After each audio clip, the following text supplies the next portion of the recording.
오늘 우리에게 주시는 하나님의 말씀은 사도행전 27장 33절부터 37절까지입니다.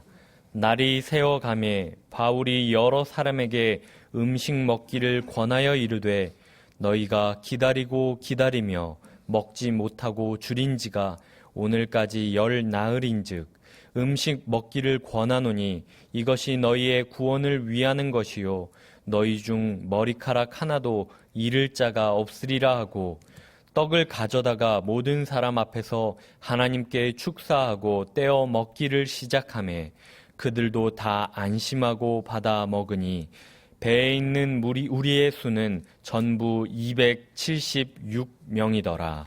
아멘. 그레데 섬 미항을 출항하자마자 죽음의 유라굴로 광풍에 휩쓸렸던 알렉산드리아 배는 10나흘째 되는 날 한밤중이 되어서야 어딘지도 알 수 없는 바다에 닻을 내려 겨우 정박할 수 있었습니다. 해도 별도 보이지 않는 칠흑 같은 어둠 속에서 10나흘 동안 먹지도 마시지도 못해서 구원의 여망마저 상실한 채 죽음의 늪속으로 빠져들던 사람들의 심령을 바울이 하나님의 말씀으로 뒤흔들어 깨운 결과였습니다. 날이 뿌옇게 밝으려 하자 바울은 배에 타고 있는 모든 사람들에게 계속해서 음식을 함께 취하자고 권했습니다. 하지만 바울의 권유에 따라서 선뜻 음식을 먹으려는 사람은 아무도 없었습니다. 10나흘 동안이나 먹지도 마시지도 못한 상태에서 곧바로 일상식을 하면 정지 상태에 있던 위장에 과부하가 걸려 치명적인 결과가 초래될 것이기 때문이었습니다. 그러나 바울은 단지 육체를 위해 다시 먹고 마시자고 계속해서 권한 것이 아니었습니다. 죽음의 광풍에서 살아남은 사람들이 예전처럼 단지 육체를 위해 먹고 마시기를 계속한다면 긴 안목에서 볼 때에 그 육체는 머지않아 썩어 문드러질 고기 덩어리에 불과할 것일 뿐이었습니다. 바울은 죽음의 광풍에서 살아남은 그들에게 이제부터는 하나님의 참 생명을 함께 취하기 위하여 먹고 마시자고 계속 권유한 것이었습니다. 그렇게 해야 언젠가 육체가 썩어 문드러질 때에도 3일 만에 다시 살아나신 주님 안에서 영원히 살 것이기 때문이었습니다.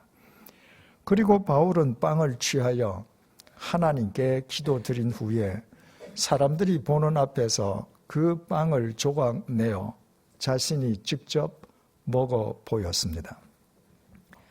사람들은 바울의 일거수일투족을 면밀하게 주시했습니다.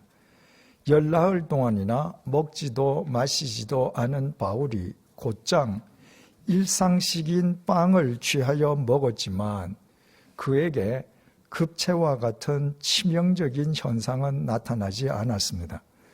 그 사실을 확인하고서야 사람들은 모두 안심하고 바울이 말한 참 생명을 함께 취하기 위하여 빵을 먹고 마시기 시작했습니다.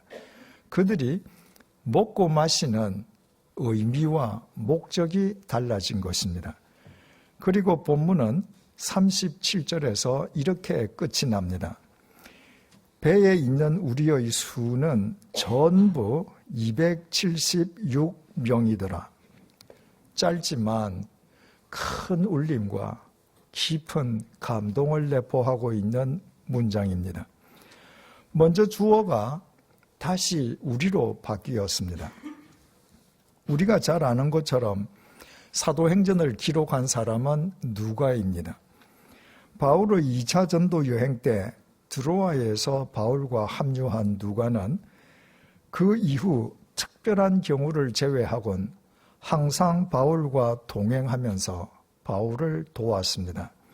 그리고 사도행전을 기록하면서 어떤 역사적 사건 속에 자신도 포함되어 있음을 밝힐 필요가 있을 때에는 우리라는 주어를 사용했습니다.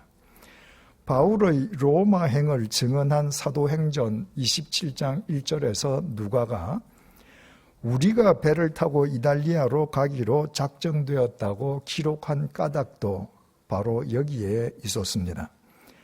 바울의 로마행에 누가 자신도 동행했기 때문입니다. 누가는 가이사랴에서 바울과 함께 아드라무테노 배에 동선했다가 루기아의 무라에서 바울과 함께 이탈리아로 향하는 알렉산드리아 배로 갈아탔습니다. 본문의 알렉산드리아 배 속에 지금 누가도 함께 타고 있는 것입니다. 누가는 죽음의 유라굴로 광풍이 알렉산드리아 배에 몰아닥치자 18절에 우리가 풍랑으로 심히 애썼다고 기록했습니다. 헬라어 원문 스포드로스 데 케이 마조메논 헤모는 우리가 풍랑으로 격하게 요동쳤다는 말입니다. 죽음의 유라굴로 광풍에 휩쓸려 나뭇잎처럼 요동치는 배 안에서 누가 자신도 중심을 잡지 못하고 이리저리 나 뒹굴었음을 그렇게 표현한 것입니다. 죽음의 유라굴로 광풍이 알렉산드리아 배에 몰아닥치자 젊은 누가라고 해서 뾰족한 수가 있을 리가 없었습니다. 누가 역시 배에 타고 있는 다른 사람들과 마찬가지로 광풍의 피해자가 되었습니다. 광풍에 배가 요동칠 때마다 중심을 잡지 못해 이리저리 뒹굴지 않을 수 없었습니다. 배에 실린 화물을 모두 바다에 내버린 선원들은 그것도 모자라 배의 주요 기구들마저 모두 바다에 내버렸습니다. 배 속에 중요한 알맹이를 모두 내버린 알렉산드리아 배는 빈 껍데기와 같았습니다. 그래도 죽음의 광풍은 잦아들 기미가 보이지 않았습니다. 해도 별도 보이지 않는 칠흑 같은 어둠 속에서 누가 역시 열 나흘 동안이나 먹을 수도 마실 수도 없었습니다. 바울의 경우는 더 심했습니다. 죽음의 광풍으로 배가 요동칠 때마다 젊은 누가가 중심을 잡지 못해서 이리저리 뒹굴었다면 인생 말년에 접어들어 늙고 병약한 바울은 더 자주, 더 많이 뒹굴지 않았겠습니까? 젊은 누가에게도 해도 별도 보이지 않는 칠흑 같은 어둠 속에서 열 나흘이나 먹지도 마시지도 못한 것은 죽음 같은 고통이었을 것입니다. 하물며 늙은 바울이야 두말에 무엇하겠습니까? 알렉산드리아 배에서 열 나흘 동안이나 먹지도 마시지도 못한 가운데 늙고 병약한 바울의 체력적 소모가 가장 컸을 것입니다. 그런데 모든 사람들이 구원의 여망마저 상실한 절망적인 순간에 바울이 일어서는 것이었습니다. 그리고 열 나흘 동안이나 먹지도 마시지도 못한 사람이라고는 믿어지지 않을 정도로 확신에 찬 목소리로 하나님의 구원의 메시지를 선포했습니다. 누가는 믿을 수 없는 그 광경을 자신의 두 눈으로 생생하게 목격했습니다. 그리고 바울의 선포 이후에 전개된 일들도 누가는 주의 깊게 관찰했습니다. 바울의 확신에 찬 선포로 구원의 여망마저 상실했던 사람들의 심중에서 꺼져가던 희망의 불씨가 되살아났습니다. 캄캄한 한밤중이지만 어딘가 묻지 가까이에 있고 수심이 급격하게 얕아지고 있음을 확인한 선원들은 배가 죽음의 광풍에 휩쓸린 지 열 나흘 만에 닻을 내려 배를 정박시켰습니다. 자기들끼리만 거룻배를 타고 도망치려던 선원들의 계획도 백부장이나 군인들이 아니라 바울에 의해 발각되어 무산되었습니다. 그리고 바울은 사람들에게 계속해서 참 생명을 함께 취하기 위해 음식을 먹자고 권했습니다. 계속된 바울의 권유에 그 누구도 응하려 하지 않자 바울은 빵을 취하여 하나님께 감사 기도를 드린 후에 모든 사람들 앞에서 자신이 직접 빵을 먹어 보였습니다. 바울의 일거수일투족을 주시하고 있던 사람들은 그제야 오랜 금식 끝에 곧장 일상식을 하면 안 된다는 그들의 상식을 접고 모두 안심하며 바울이 말한 참 생명을 함께 취하기 위해 빵을 먹었습니다. 그 놀라운 광경을 처음부터 끝까지 상세하게 목격한 누가가 가장 먼저 한 일은 자신을 포함해서 빵을 함께 취한 사람들의 수를 세는 것이었습니다. 누가는 그 배의 선장이나 선주 혹은 선원이 아니었습니다. 황제의 법정에 호송당하는 바울과 동행하기 위한 승객일 뿐이었습니다. 승객인 누가가 그 배에 승선해 있는 사람들의 숫자를 알 필요도 이유도 없었습니다. 하지만 사람들이 모두 참 생명을 함께 취하기 위해 빵을 먹자 누가는 그 모든 사람들의 수를 일일이 세웠습니다. 그리고 본문에 배에 있는 우리의 수는 전부 276명이라고 기록했습니다. 그 수를 확인하고 기록하는 누가의 감격이 고스란히 전달되는 문장입니다. 바울은 사람들에게 하나님의 말씀을 선포하면서 22절을 통해 안심하라. 너희 중 아무도 생명에는 아무런 손상이 없겠다고 단정했습니다. 유라굴로 광풍이 모든 것을 삼키는 죽음의 광풍이라 해도 알렉산드리아 배에 승선해 있는 사람은 그 누구도 해치지 못할 것이라는 말이었습니다. 따라서 누가가 확인한 276명은 루기아의 무라에서 알렉산드리아 배에 승선한 사람들과 동일한 숫자였습니다. 다시 말해 해도 별도 보이지 않는 어둠 속에서 열 나흘 동안이나 먹지도 마시지도 못한 그 죽음의 광풍을 거치면서 목숨을 잃은 사람은 단 한 사람도 없었습니다. 누가는 대체 무슨 까닭으로 그 많은 사람들의 수를 일일이 세어 본문의 기록으로 하나님의 말씀에 남겼겠습니까?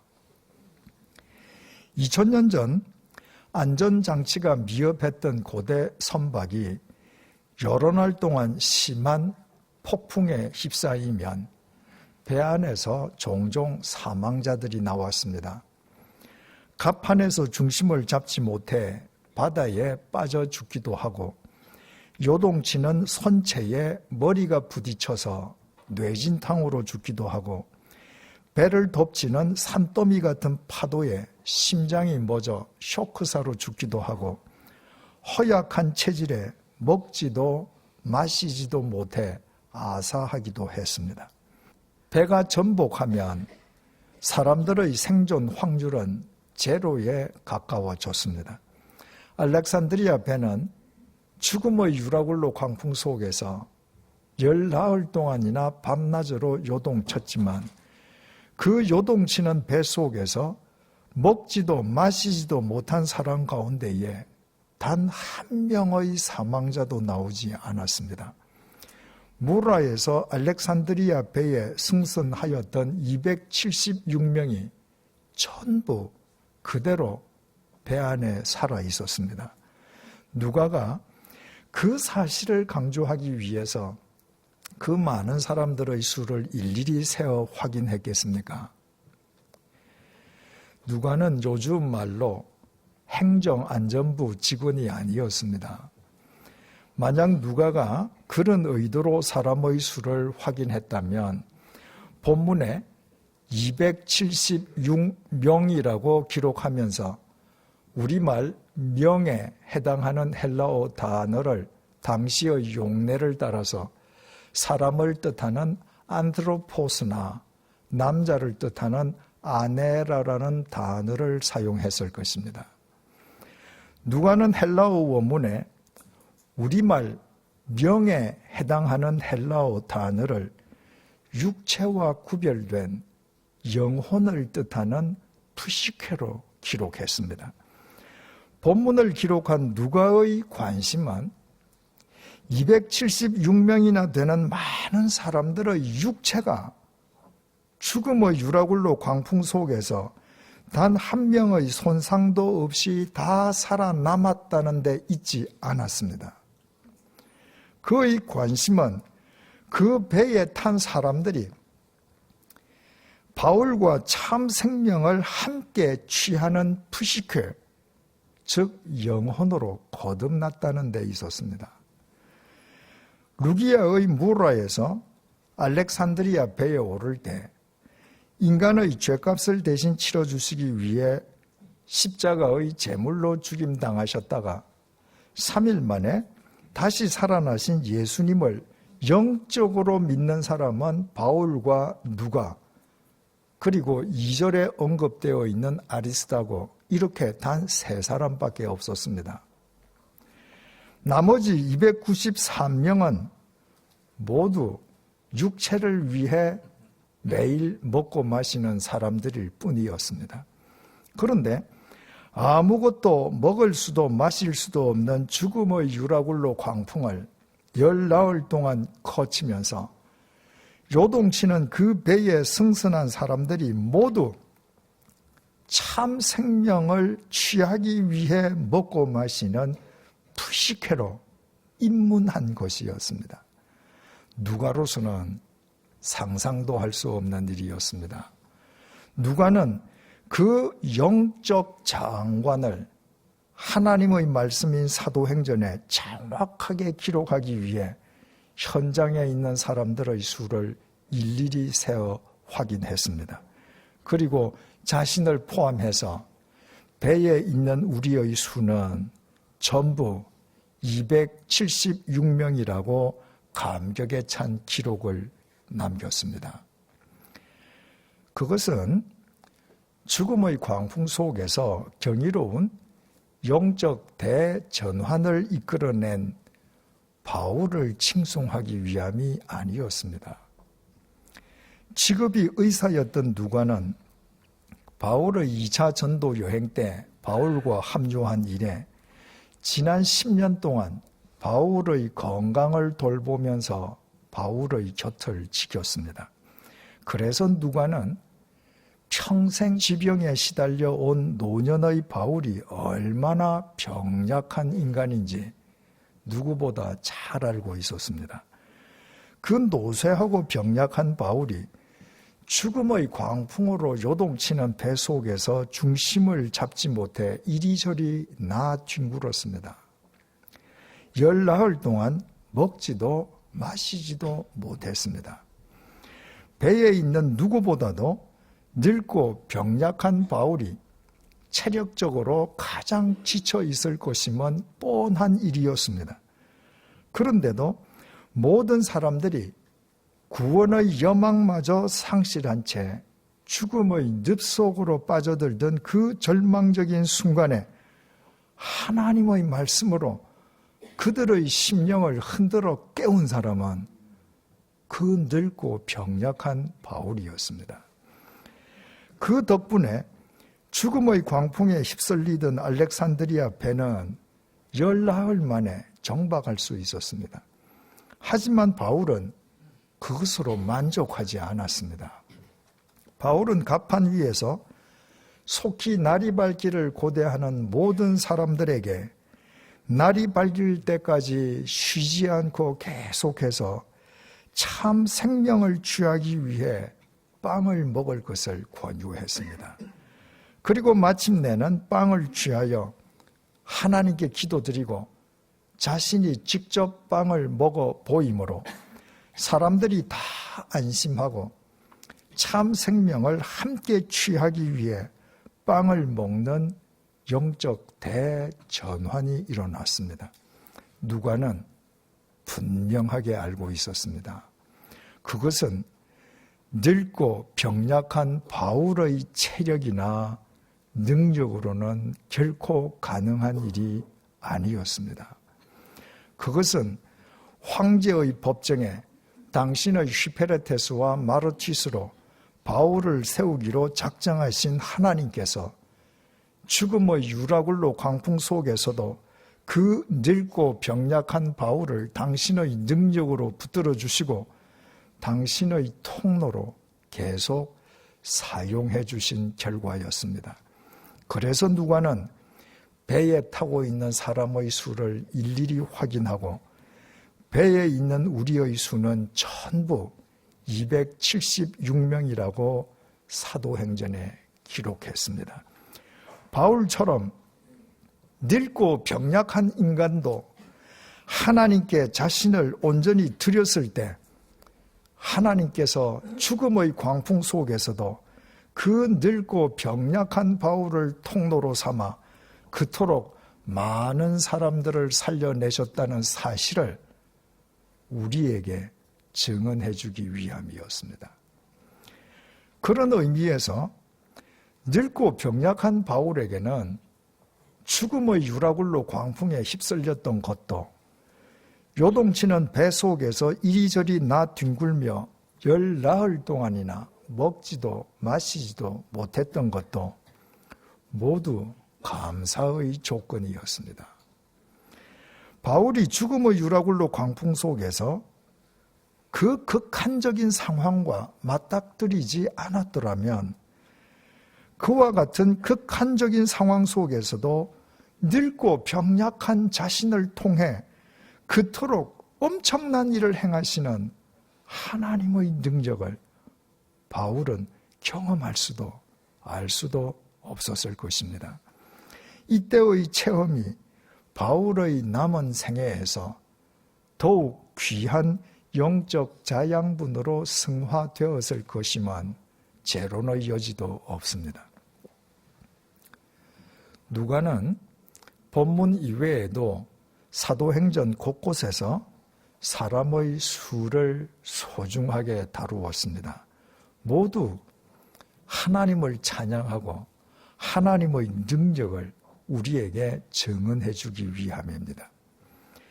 세 차례에 걸친 전도 여행을 매듭지은 바울이 생애 마지막으로 예루살렘에 올라갔을 때의 일입니다.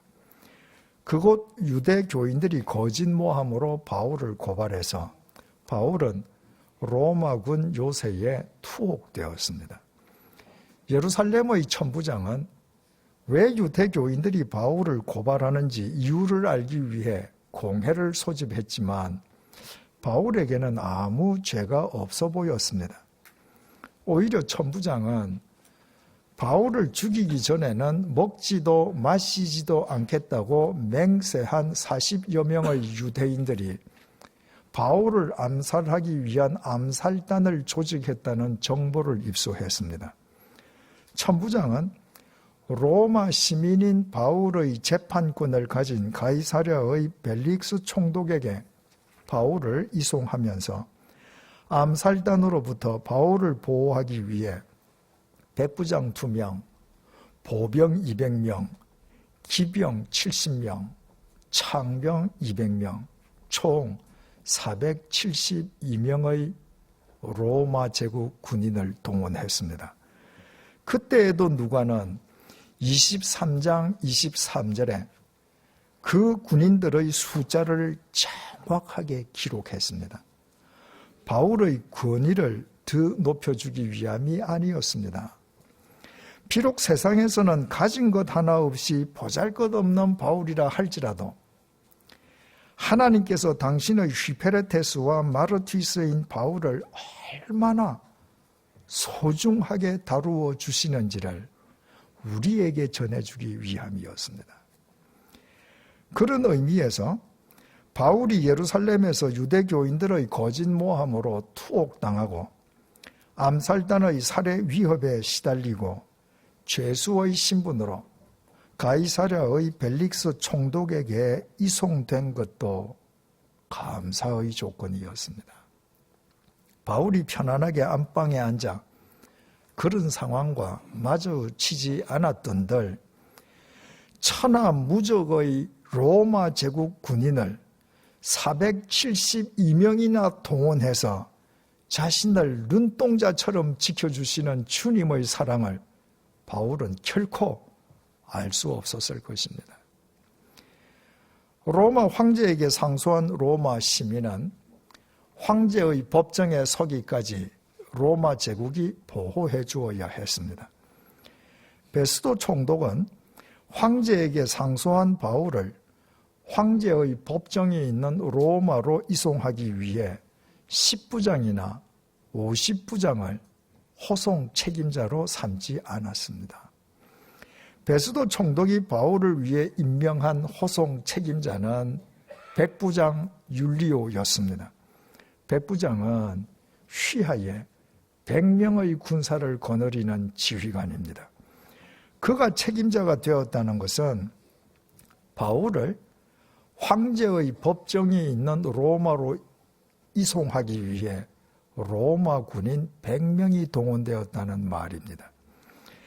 제국의 심장 로마는 바울이 일찍부터 자신의 마지막 생을 던지기로 작정한 곳이었습니다.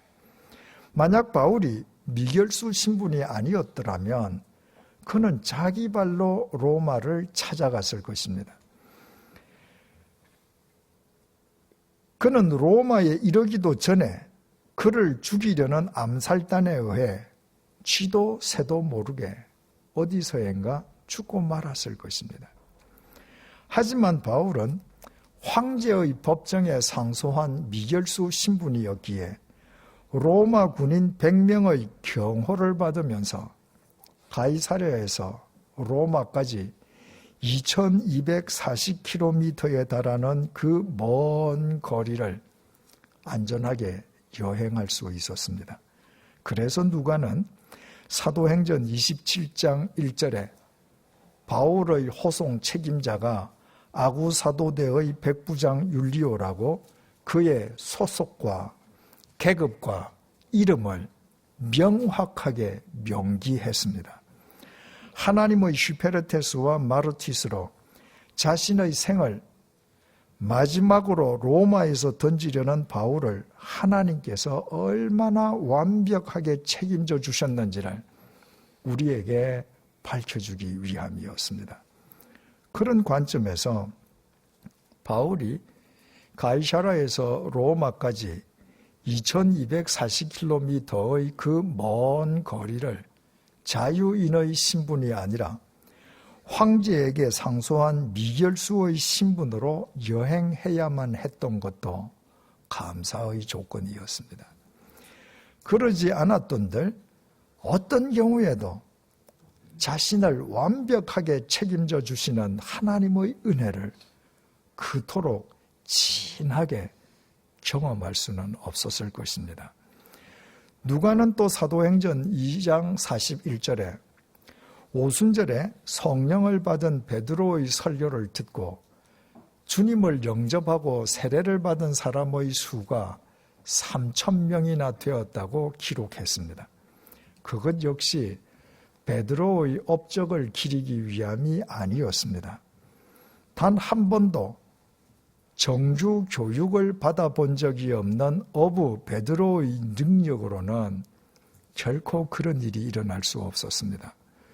베드로가 비록 배운 것 없는 어부였을 망정 하나님의 영에 사로잡혔을 때 하나님께서 그 베드로를 통해 하루에 3,000명이 회개하고 세례받는 생명의 대역사를 일으키셨습니다. 그래서 누가는 그 3,000명의 숫자도 사도행전에 기록했습니다. 하나님의 그 놀라운 능력을 찬양하며 우리에게 일러주기 위함이었습니다. 그런 관점에서 베드로가 아무것도 배운 것 없는 어부 출신이었던 것도 감사의 조건이었습니다. 그가 만약 배운 것 많은 예루살렘의 엘리트였다면 자신의 죄를 위해 죽임당했다가 3일 만에 다시 살아나셨다는 주님을 온전히 믿기 어려웠을 것이요. 온전히 믿지 못하는 만큼 그를 통한 주님의 역사도 제한적일 수밖에 없었을 것입니다. 하지만 배운 것 없는 베드로는 3일 만에 다시 살아나신 주님을 의심하지 않고 믿었기에 무식한 자신의 설교를 통해서도 하루에 3,000명을 회개하게 하시는 하나님의 능력을 온 몸으로 확인할 수 있었습니다. 이상과 같은 사실은 인간의 상상을 초월하는 하나님 앞에서는 어느 것 하나 감사의 조건 아닌 것이 없음을 일깨워 줍니다. 다음 주일은 올 한 해 동안 하나님께서 베풀어 주신 은혜에 감사하는 감사주일입니다. 올 한 해 동안의 삶이 어땠습니까? 혹 경제적으로나 신체적으로나 요동치는 유라굴로 광풍을 만났습니까?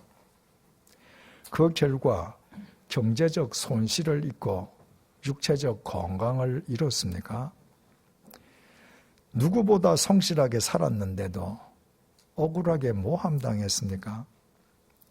올 한 해 동안에도 열심을 다해 노력했지만 여전히 하는 일도 소위 스펙도 딱히 내세울 것이 없습니까?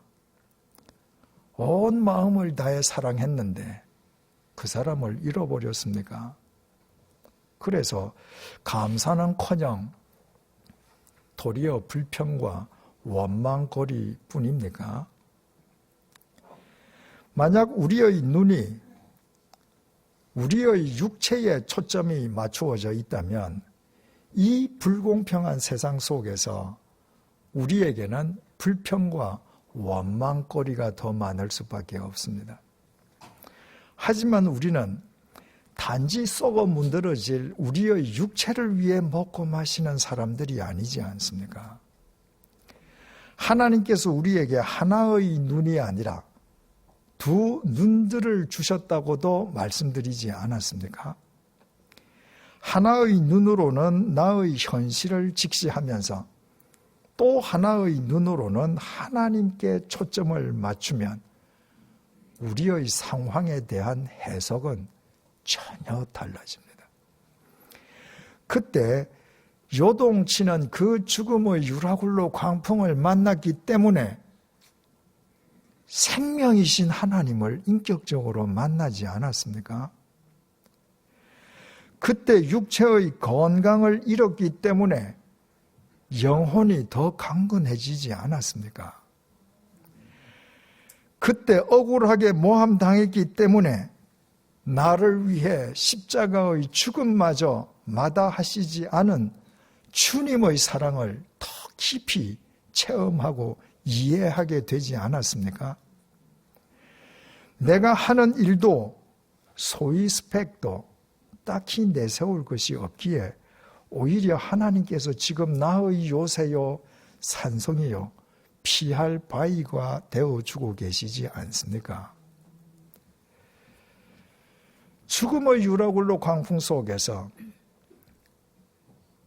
늙고 병약한 바울을 통해 그 배에 타고 있는 276명 전원의 영적 대전환을 이끌어내신 하나님이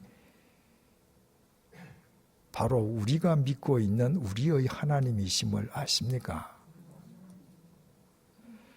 세상에서 내세울 것이라고는 아무것도 없는 바울을 암살단의 마수에서 지켜주시기 위해 로마 제국 군인 472명을 동원하시고 황제의 법정에 서기 위해 2240km의 먼 거리를 여행하는 바울에게 로마 군인 100명을 경화원으로 붙여주셨던 하나님이 바로 우리가 믿고 있는 하나님이시지 않습니까?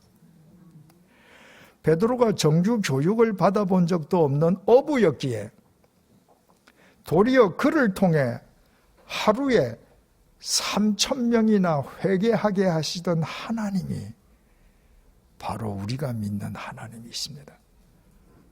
그 하나님께서는 지금 이 순간도 우리를 언젠가 썩어 문드러질 고깃덩어리가 아니라 하나님의 참 생명을 취하는 생명으로 빚어주고 계십니다. 그 하나님 앞에서는 어느 것 하나 감사의 조건 아닌 것이 없습니다. 그 사실을 깨닫는 순간부터 우리의 매주일은 감사주일, 우리의 매일은 감사의 날로 승화될 것입니다. 그리고 하나님께서는 범사에 감사하는 우리를 통해 암울한 이 시대를 위한 영적 대전환을 이끌어 내실 것입니다. 기도하시겠습니다.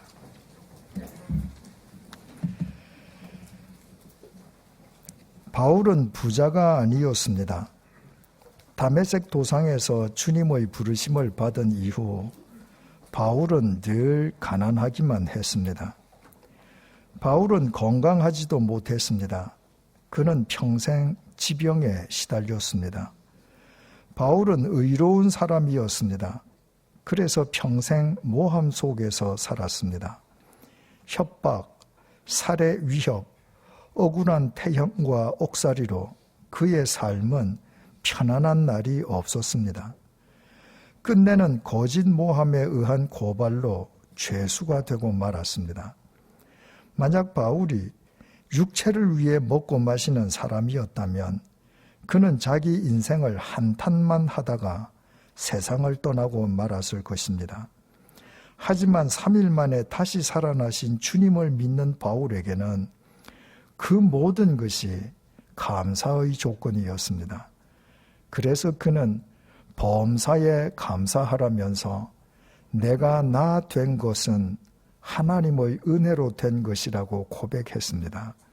하나님께서 그 모든 상황을 통해 자신을 하나님의 사도로 빚어주시고 날이 갈수록 더욱 우뚝 세워주셨음을 알았기 때문입니다. 이제 감사주의를 앞두고 지난 한 해 동안 우리의 삶을 되돌아볼 수 있는 은혜를 주셔서 감사합니다.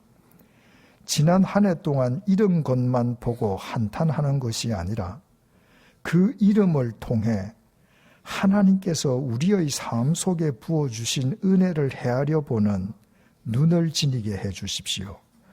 그 눈으로 이런 것은 썩어 문드러질 육체를 위한 것이요 이름을 통해 얻은 것은 영원한 생명을 위한 것임을 분별하게 해 주십시오. 하나님 앞에서는 우리의 삶 속에서 일어나는 일들 가운데 감사의 조건 아닌 것이 없음을 잊지 말게 해 주십시오.